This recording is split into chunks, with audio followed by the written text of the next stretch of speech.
Breaking news చూస్తున్నాం. కర్నూలు జిల్లా bus ప్రమాదంలో బిగ్ అప్డేట్ అని చెప్పుకోవాలి. బైకర్ శివశంకర్ బైక్ పై ఉన్న యువకుడు స్వామి అలియాస్ టామీ అని చెప్పేసి గుర్తించారు. స్వామిది కర్నూలు సమీపంలోని ప్రజానగర్. ఇటు శివశంకర్కు స్వామి క్లోజ్ ఫ్రెండ్ అని తెలుస్తుంది.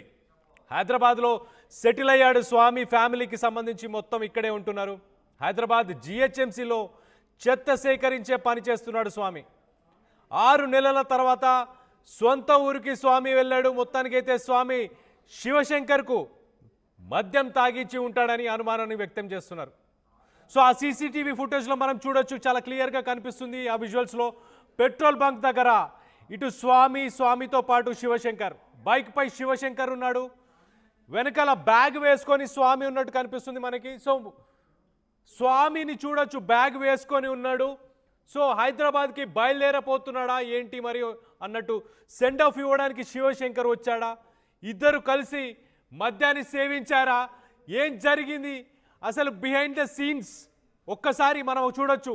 20 నిమిషాల ముందు, ఆ బస్సు ప్రమాదం జరిగే 20 నిమిషాల ముందు ప్రస్తుతానికి ఆ విజువల్స్ అవన్నీ మనం చూడొచ్చు. ఇటు బైకర్ శివశంకర్ బైక్ మీదే పెట్రోల్ బంక్ దగ్గర వెయిట్ చేస్తున్నారు. ఇద్దరు మద్యం సేవించినట్టే ఉన్నారు, మద్యం మత్తులో ఉన్నట్టే ఉన్నారు. మనం ఇంతకుముందు లాస్ట్ బులెటిన్లో కూడా చూసాం. శివశంకర్ మద్యం మత్తులో ఆ బైక్ని అటు ఇటు అతను మూవ్ చేయడం కానీ, బైక్లో స్లిప్ అవ్వడం కానీ ఇవన్నీ కూడా చూసాం. మన ఆ విజువల్ మరొకసారి చూసే ప్రయత్నం చేద్దాం. చూడండి, ప్రమాదానికి 20 నిమిషాల ముందు ఆ బైక్ని చూడండి ఎలా హ్యాండిల్ చేస్తున్నాడో. ఆ బైక్ని అలా అమాంతం పట్టుకొని తిప్పాడు. కొంచెం ముందుకెళ్ళినప్పుడు కూడా చూడండి, స్కిడ్ అయింది బైక్, 2 సార్లు స్కిడ్ అయింది. ఆ స్కిడ్ అయిన విజువల్స్ కూడా మనం చూడొచ్చు. సో మద్యం మత్తులోనే ఈ తప్పిదాలు జరిగి ఉండొచ్చా? ఇటు శివశంకర్ తన క్లోజ్ ఫ్రెండ్, వీళ్ళిద్దరూ ఇటు స్వామి అలాగే శివశంకర్ 6 నెలల తర్వాత కలిశారు. ఇటు స్వామి చూస్తే హైదరాబాద్లో స్థిరపడ్డారు. స్వామికి సంబంధించిన ఫ్యామిలీ మెంబర్స్ అంతా. సో స్వామి మనం రైట్ సైడ్ ఫోటోలో చూడొచ్చు. స్వామి అలాగే అతని పెట్ నేమ్ కూడా ఉంది, టామీ అని చెప్పేసి. సో ఆ బైక్ మీద కూర్చొని ఉన్న అబ్బాయిని దింపడానికే శివశంకర్ వచ్చాడా? వీళ్ళిద్దరు కలిసి మరి మద్యం సేవించారా? ఒక రకంగా బ్యాగ్ వేసుకొని మనకు ఆ విజువల్లో, ఆ సీసీటీవీ విజువల్లో లెఫ్ట్ సైడ్ దాంట్లో కనిపిస్తుంది చాలా క్లియర్గా. బ్యాగ్ వేసుకొని ఉన్నాడు స్వామిని శివశంకర్ మరి హైదరాబాద్కి పంపించడానికి, హైదరాబాద్కి బస్ ఎక్కించడానికి బయలుదేరారా? మొత్తానికి 20 నిమిషాల ముందు ఫుటేజ్ మనం చూస్తున్నాం ఇప్పుడు ప్రస్తుతానికి.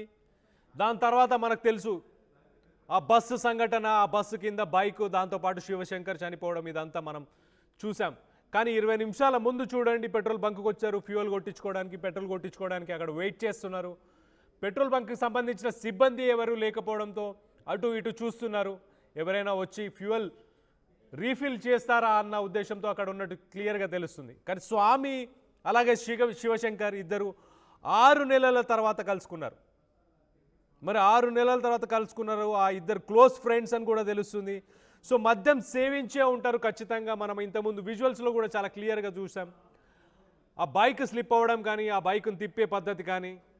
సో మొత్తానికైతే వీళ్ళిద్దరే ఒక రకంగా ఇటు స్వామిని ఎక్కించడానికి శివశంకర్ వచ్చాడు, ఫ్యూయల్ కొట్టించుకున్నాడు. కానీ ఇద్దరు బైక్తో పాటు వాళ్ళిద్దరు కూడా లోడ్ చేసుకున్నట్టు తెలుస్తుంది మనకి. సో దీనివల్లే ఈ ప్రమాదం జరిగిందనుకుంటున్నారా? మీరేమనుకుంటున్నారు? మీరు నాతో ఏకీభవిస్తున్నారా? వీళ్ళిద్దరు మద్యం సేవించడం, దాని ద్వారా ఈ ప్రమాదం జరిగిందని నేనైతే భావిస్తున్నాను. మీరేమనుకుంటున్నారు అనేది మీ అభిప్రాయాలను కింద కామెంట్ రూపంలో తెలియపరచండి. అలాగే శివశంకర్ అలాగే స్వామి వీళ్ళ స్వగ్రామం ఏదైతే ఉందో ఆ స్వగ్రామం నుంచి మా ప్రతినిధి కిషోర్ ఉన్నారు. కిషోర్ మరిన్ని వివరాలు అందిస్తారు. కర్నూలు కావేరీ ట్రావెల్స్ బస్సు అగ్ని ప్రమాదానికి గురైన నేపథ్యం, ఈ నేపథ్యంలో బైకర్ శివశంకర్ ఉన్నటువంటి ఈ ప్రాంతంలో ఉన్నాం మనం. ఇది బి తాండ్రపాడు రవిప్రకాష్ సార్ ఇచ్చినటువంటి కాలనీ, TV9 కాలనీగా పిలుస్తారు ఇక్కడ. అందరూ కూడా ఈ కాలనీలో మనం ఉన్నాం. ప్రస్తుతం శివశంకర్ ఇంటి వద్ద శోక సముద్రంలో మునిగినటువంటి పరిస్థితి కనిపిస్తుంది. ఈ నేపథ్యంలో మనతో పాటు ఆయన మేనమామ శివశంకర్ మేనమామ ఉన్నారు, ఆయన అడిగి తెలుసుకునే ప్రయత్నం చేద్దాం. చెప్పండి, మీకు ఏమైనా చెప్పాడా శివశంకర్ వెళ్ళేటప్పుడు? ఏంటి పరిస్థితి? మాకు వెళ్ళేటప్పుడు అయితే నాకైతే ఏం చెప్పలేదు. నేను నేను ఇంటికి నేను అక్కడ వీళ్ళు ఇక్కడ ఉండేది. నాకైతే 2 రోజుల నుంచి బుధవారం రాత్రి కనపడినాడు అంతే. ఇంటికాడ వచ్చి అన్నం తిన్నాడు, ఇంకా ఇంటికి పోయినాడు. ఇంకా నాకు మరుసటి రోజు నుంచి కలవలేదు, కనపడలే. నాతోనైతే మాట్లాడలే. మా ఫ్రెండు నాకు వీడు నిన్న పొద్దున 7 గంటలప్పుడు మా ఫ్రెండు మీ ఓడేనని ఫోటో చూపిస్తే అంతవరకు నాకు వాని గురించి ఇంకా ఏం తెలియదు. నాతోనైతే ఎప్పటికి ఇంకా మాట్లాడలే. ఆ రోజు బుధవారం నాడు రాత్రి మాట్లాడినది. ఇంటి దగ్గరకు వచ్చి ఆ తర్వాత మీతో ఎప్పుడు మాట్లాడలే. అంటే ప్రధానంగా శివశంకర్ ఏం పని చేసేవాడు? ప్రధానంగా అంటే ఇంకా ఇప్పుడు బండల పనికే పోతున్నాడు. ఇంకా బండల పనికే పోతున్నా అని చెప్పి పోయినాడంట ఇంట్లోన. నేను మా చిన్న చెల్లెలు మా పెద్ద చెల్లెలు ఫోన్ చేస్తే ఒక ఫోన్ ద్వారానే మాట్లాడినాడు. ఇంటికాడ కూడా ఒక క్యారియర్ పాడేసి వెళ్ళిపోయినాడంట. నాకు అంటే ఇంట్లో వాళ్ళు చెప్పడం కూడా ఇంకా అంతే. నాకు అంటే ఎక్కడికి వెళ్తాడని మీ చెల్లెలకు చెప్పాడు? ఏంటన్నా చెప్పాడు? డోనికి పోతున్నా అని మాత్రమే చెప్పినాడంట. ఇంకా అంతే. ఇంకా పనికి పోయి వచ్చినాడు, క్యారియర్ ఇంటికాడ పెట్టేసినాడు. క్యారియర్ ఇంటికాడ పెట్టినాడని చెప్పినారు. మనమైతే చూడలే. నేను కూడా రాత్రి 8 గంటలకు వచ్చిన మొన్న బేస్తారు నాడు వచ్చినా. నేను చక్కగా ఇంటికి పోయినా, అన్నం తిన్నా, పండుకున్నా. మన పొద్దున మా టీవీ నా ఫ్రెండే సెల్లుకి వచ్చింది ఇట, మీ పిల్లోడైనా నువ్వు గుర్తుపడదురా అమ్మ అని రాసుకున్నాడు పేరు అని. అంటే ఆ పేరు రాసుకునేది కూడా నాకు తెలీదు. అంటే రాసుకొని లేడమ్మా అంటే మళ్ళీ నాకు ఏం పేరు రాసుకున్నాడు? అమ్మ అని పేరు రాసుకున్నాడు. వాళ్ళ అమ్మ పేరు పచ్చబొట్టు పొడుచుకున్నాడు. అమ్మ అని. అమ్మ మీద అంత ప్రేమ? తండ్రి లేడు. సో వాళ్ళ స్నేహితులు ఉన్నారు, వారిని అడిగి తెలుసుకునే ప్రయత్నం చేద్దాం. చెప్పు బాబు, ఎప్పుడు కలిశాడు మీతో శివశంకర్? మళ్ళీ ఏమన్నా మిమ్మల్ని కలిసి రీసెంట్ గా ముందు ఏమన్నా కలిశాడా ఏంటి? అసలు దీపావళి రోజు ఒకటి కలిసిండే మాతో. అందరం కలిసి బాణాలు కలిసినాము. ఇంకా మంచిగా లేడు. ఇప్పుడు అదే చివరి చూపు. ఇంకా మంచి మాకు అదే ఒకటే లాస్ట్ కలిసింది మంచితో. అంటే ఏం చదువుకున్నాడు శివశంకర్? చిన్న ఉన్నప్పుడే మానేసినాడు. చిన్న ఉన్నప్పుడు మానేసి ఇంకా పని పోతున్నాడు. ఏం పని పోతున్నాడు? గ్రానైట్ బండల పని. నువ్వు చెప్పు నాన్న, నిన్నెప్పుడు కలిశాడు? నన్ను కూడా ఆ రోజు దీపావళి పండుగ రోజే కలిసినాడు. ఆ రోజు మాట్లాడి ఇంకా అదే లాస్ట్ అయిపోయింది. ఇంకేం తెలియదు. అదొక్క మాట మాట్లాడినాడు. తిన్నారా అది ఒక్క మాట్లాడినా ఇంకా అయిపోయినాడు. ఇంకేం మాట్లాడలేదు. అదే లాస్ట్ మాకు అందరికి దీపావళి పండుగ. దీపావళి పండుగ రోజు లాస్ట్ అందరికి. మళ్ళీ ఊర్లోకే రాలేదు అసలు? కనబడాడు. పనికి పోతుంటాడు, వస్తుంటాడు. అందరం సాయంత్రం ఈవినింగ్ పూట 7 గంటలకు అట్లా కలుస్తాం అందరం కలిసి. అదే లాస్ట్ దీపావళి పండుగ రోజు. అంటే మీరు దీపావళి పండుగ తర్వాత కూడా ఎప్పుడు కూడా 7 గంటలకు అట్లా ఎప్పుడు శివశంకర్ కలవలేదా? కలవలేదు. అంతే. ఆ దీపావళి పండుగ రోజు అందరం మీట్ అయినది అదే లాస్ట్ అయిపోయింది మాకు అందరికి. మీరు చెప్పండి, శివశంకర్ చివరిగా ఎప్పుడు చూశారు? నేను చూడలేదు. నేను ఊరు పోయింది. నేను మననే వచ్చిన. ఊరికి పోయి మననే వచ్చిన. వాడు కనబడలే నాకైతే. ఇంకో మంచిగా ఉండి పనికి పోయి వచ్చినాక 100 రూపాయలు అడిగినాడు. ఊరికి పోతున్నా 100 రూపాయలు ఇవ్వండి అంటే నాకు అక్కడ లేవురో డబ్బులు అన్నాడు. వెళ్ళిపోయినాడు. అంటే అంటే చనిపోయే ముందు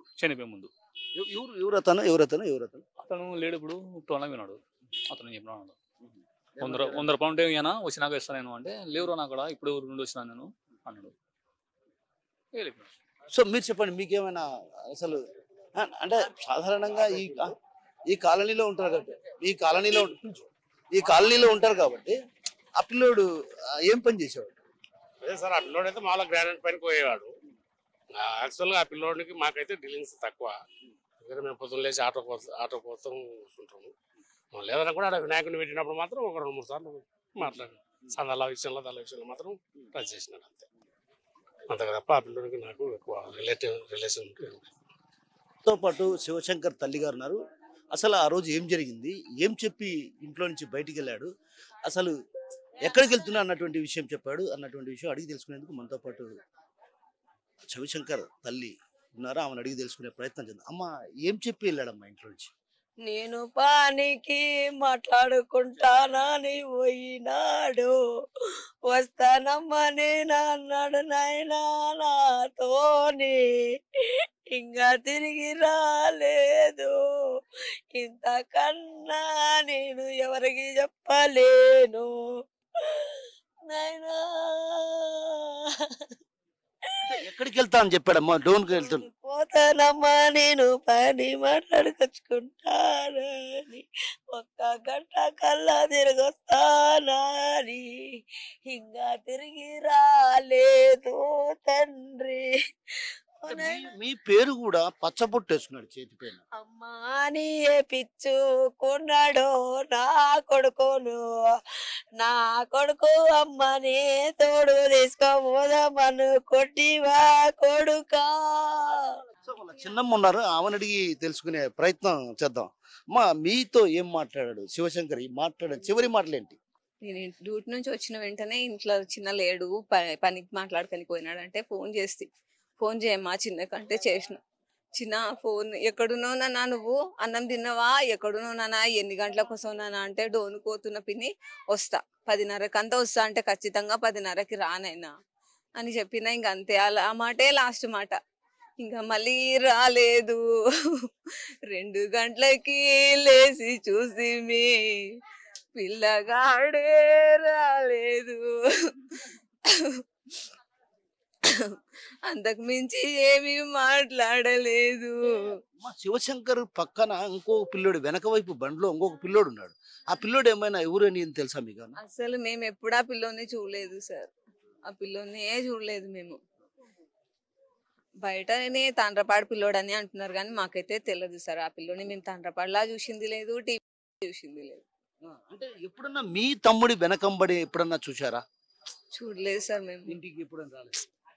ఎప్పుడు రాలేదు. ఇక్కడున్న పిల్లల చుట్టూ ఉంటాడు, ఆయన ఎప్పుడు బయటికి వెళ్ళాడు. ఎట్లా ఫ్రెండ్స్ అయినాడో తెలీదు, ఏమైందో తెలియదు. శివశంకర్ చివరిగా ఎన్ని గంటలకు మీకు ఫోన్ చేశాడు? నేనే 9 గంటలకు చేసిన సార్. ఆయన నాకేమీ ఫోన్ చేయాల. ఇంటికి రానైనా అని నేనే ఫోన్ చేసిన 9 గంటలకి. నేను 10:30కంతా ఇంట్లో ఉంటానమ్మా అన్నాడు, అంతే. ఇంకా ఏమీ మాట్లాడలేదు. రోజు ఎన్ని గంటలకు వచ్చేవాడమ్మా ఇంటికి? రోజు ఎన్ని గంటలకు? పని దిగిన వెంటనే 7 గంటలకే ఇంటి దగ్గర ఉంటాడు. వచ్చినాక నీళ్ళు పెట్టమ్మా అని వాళ్ళ అమ్మకి చెప్తాడు. ఏమన్నా ఉంటే తింటాడు, స్నానం చేసుకుంటాడు, సెల్లు చూసుకుంటా కూర్చుంటాడు. లేదంటే ఆడ కిందకి వెళ్ళేసి ఆడ ఫ్రెండ్స్ ఉంటే ఆడ కూర్చొని సెల్లు చూసుకొని ఆడే, ఒకవేళ వీలైతే ఆడే పడుకుంటాడు, లేదంటే వస్తాడు ఇంటికి, అంతే. బయటికి అయితే ఎక్కడికి పోడు. అంటే పని పైపు రావటం, ఇంట్లో ఉండడం, అంతే. బయట పనికి ఏమన్నా పోతే ఒక 4 రోజులు అట్లా పోతాడు. నేను ఇట్లా పోయినానమ్మా అంటాడు. పోయినాక నాకు డబ్బులు వేయమ్మా అని ఫోన్ చేస్తాడు. నేను డబ్బులు పంపిస్తలేమ్మా, నాకు డబ్బులు వేయి తిననీకే అంటాడు, అంతే నా కొడుకు. నేను ఇంకేమీ మాట్లాడ. సో మొత్తం మీద శివశంకర్ ఇంట్లో చెప్పినటువంటి చివరి మాట ఏంటంటే, డోనుకి వెళ్తున్నాను, అక్కడ పని కుదుర్చుకొని నేను తిరిగి 10 గంటలకు ఇంటికి వస్తానని విషయం చెప్పాడు. అయితే వెళ్ళినటువంటి తర్వాత రావడాన్ని జీర్ణించుకోలేకపోతున్నటువంటి పరిస్థితి కనిపిస్తుంది. మామూలుగా అయితే ఇంతకుముందు ఓ పారి వచ్చినాడు స్వామి అనే పిల్లోడు. హైదరాబాద్ మున్సిపల్ కార్పొరేషన్లో పనిచేసేటాడు. ఇంకా 2 డేస్ ఏమో ఉండిపోయినాడు. ఇంకా ఆ తర్వాత మళ్ళీ ఇంతవరకు ఎప్పుడు నాకు కనపడలేదు వాడు. ఇంకా ఎప్పుడు మాట్లాడలేదు, చేయలేదు అంతో. నేను శివశంకర్కి అయితే క్లోజ్ ఫ్రెండ్ వాడు. వీడికి వచ్చి ఇంటికాడ కూడా ఉండిపోయేటాడు. చాలా సార్లు అయితే వచ్చిపోయినాడు. ఇంకా అంతే సార్ నాకు తెలిసింది. రీసెంట్ గా అయితే ఈ మధ్యలో ఎప్పుడు నాకు కనపడలేదు. ఇంకా మామూలుగా అంటే ఇన్స్టాలో చాట్ చేసుకుంటుంటారు, ఫోన్ మాట్లాడుకుంటుంటారు, బయట అయితే తిరుగుతూ ఉంటారు అని చెప్పేటాడు శివశంకర్ నాకు. ఇంకా ఎక్కడ నేనైతే అయితే క్లోజ్ గానే ఉన్నాడు. కనబడేటప్పుడు అయితే ఇంకా మాట్లాడుతూ బాగా ఉండేవాళ్ళం. అంటే నీకు శివశంకర్ ఏమైనా చెప్పాడా ఇట్లా నాకు వాడు వచ్చాడు స్వామి అని? ఏం చెప్పలేదు. ఇప్పుడైతే నేను ఎక్కువ మాట్లాడతలేను నేను. నాకు అంటే ఇంకా దసరా పండగ తర్వాత రోజు కనపడినాడు. ఇంకా ఇక్కడనే ఇంటి దగ్గర, తర్వాతకైతే కనపడలేదు నాకు. ఇంకా అదే లాస్ట్ అయితే కనపడ. ఇంకా రోడ్డు మీద పోయేటప్పుడు అయితే చూసేవాడిని. ఇంకా స్వామి అనేటిలోని 6 months బ్యాక్ అయితే చూసినాను అని. అదే లాస్ట్ శివశంకర్ ఎంపన్నే చూసాను. ఇంకా అప్పుడు తర్వాత మళ్ళా కనపడలేదు. అంటే ఏం పని చేసేవాడు ఆ పిల్లోడు శివశంకర్ వెనకంబడి ఉన్న స్వామి? ఆ పిల్లోడు మున్సిపల్ కార్పొరేషన్ లో పనిచేస్తాడు అని చెప్పి తెలంగాణలో, హైదరాబాద్ లోకి వెళ్ళి అని చెప్పినాడు. ఇంకా వాళ్ళు ఫ్యామిలీ వాళ్ళు బైక్ కొనియలేదని కొట్లాడి ఇక్కడికైతే వచ్చినా అని చెప్పినాడు వాడు. ఇంకా అంటే మీకు ఎప్పుడన్నా ఇక్కడ నుంచి అంటే ఇంటి నుంచి పోయినప్పుడు మీకు ఏమైనా సమాచారం ఇచ్చాడా? ఏం సమాచారం ఇచ్చాడు? నాకైతే ఏం సమాచారం ఇవ్వలేదు సార్. ఇంటి వాళ్ళకి చెప్పినాడంట, ఇట్లా పని మాట్లాడుకోనిక పోతున్నా, డోనికి పోతా నేను అని చెప్పినాడంట సార్. అని చెప్పి 7 గంటలకు పోయినాడంట సార్. ఉదయం కాదు, మొన్న సాయంత్రం 7 గంటలకు పోయినాడంట. ఇంకా ఎప్పుడు పోయినది తెలియదు, అక్కడ ఎక్కడ యాక్సిడెంట్ జరిగినది తెలియదు సార్.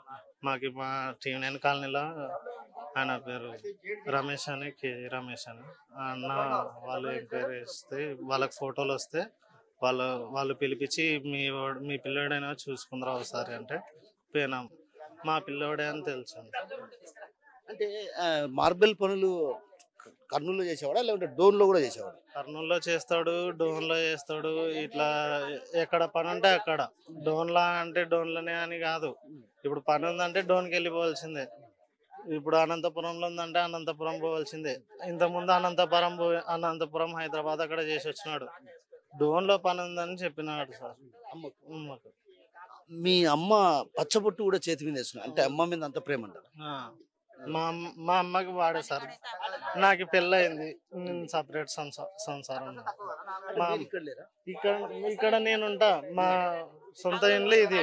మా అమ్మ అవతల బాడీ తీసుకొని మా తమ్ముడిని పెట్టుకొని ఉంది. మా తమ్ముడే తెచ్చి ఆమెకి పెడతాడు సార్. మా అమ్మని సాక్కుంటూ ఉండేది వాడే సార్. అంటే బైక్ లో మీ తమ్ముడితో పాటు ఇంకొకరు ఉన్నారు బైక్ లో వెనక, అంటే ఎవరని ఏమన్నా మీకు ఏమైనా ఐడియా ఉందా? ఆ పిల్లోడు ఎవరనేది ఏమన్నా? ఆ పిల్లోడు ఎప్పుడు కలిసినాడు ఏం లేనో తెలియదు సార్. మాకి ఇంటి నుంచి పోవడం అయితే ఒకడే పోయినాడు అని చెప్పినారు సార్. మా తమ్ముడు అయితే క్యారియర్ ఇచ్చినాడంటే ఇంట్లో పెట్టేసి పోయినాడంట సార్. ఏం చెప్పలేదంట సార్. పనికేనే అది ఫోన్ లో చెప్పినాడంట. లైవ్ లో ఇట్లా ఉండి నిలబడి కూడా కాదు సార్, ఫోన్ లో చెప్పినాడు. మీరు చెప్పండి అమ్మా, శివశంకర్ ఏం చెప్పాడు అసలు? మాకైతే మేము వాళ్ళమ్మ చెప్తే మేము వింటున్నాం సార్. అదే పనికి పోతున్నా క్యారియర్ అని ఇచ్చి బండి మీద ఉంటే బండి ఇట్లా వేసుకుని ఇట్లా వెళ్ళిపోయినట్ట సార్. ఆ పిల్లోడు అయితే చాలా మంచోడు, అటు ఇటు తిరిగేతోడు కూడా కాదు, పొగరు పిల్లోడు కాదు. అట్లనే మేము ఆ పిల్లని ఆలోచన చేస్తున్నాం. మేము ఎట్లయితుందో ఏమో, వాళ్ళ అమ్మ ఏమవుతుందో అని మాకు బాధ. మేము కష్టం చేసుకొని తినేటోళ్ళం, వాళ్ళైనా మేమైనా అంత పనులు చేసుకొని తినేటోళ్ళం. మంచోడు, ఒకరికి ఎదిరించేతోడు కాదు, ఒకరి మాట అనేతోడు కాదు. చాలా బాధపడుతున్నాం సార్ మేమైతే. ఆ పిల్లలకి తల్లినాలు ఉంటే చాలా బాధపడుతున్నాం. మంచోళ్ళు అయితే మంచోళ్ళు పిల్లలు మనం అనకూడదు. మేమంతా తల్లి పిల్లలా ఉంటాం గేర్లో ఉన్నా కూడా. సో మొత్తం మీద ఇక్కడ ఈ ప్రాంతం అంతా కూడా విషాద ఛాయలు అలుముకున్నాయి. ఏదైతే తన సహచర మిత్రుడు కూడా ఒక రకంగా జీర్ణించుకోలేని పరిస్థితి కనిపిస్తుంది. యువత అంతా కూడా పెద్ద ఎత్తున ఇక్కడికి చేరుకున్నారు.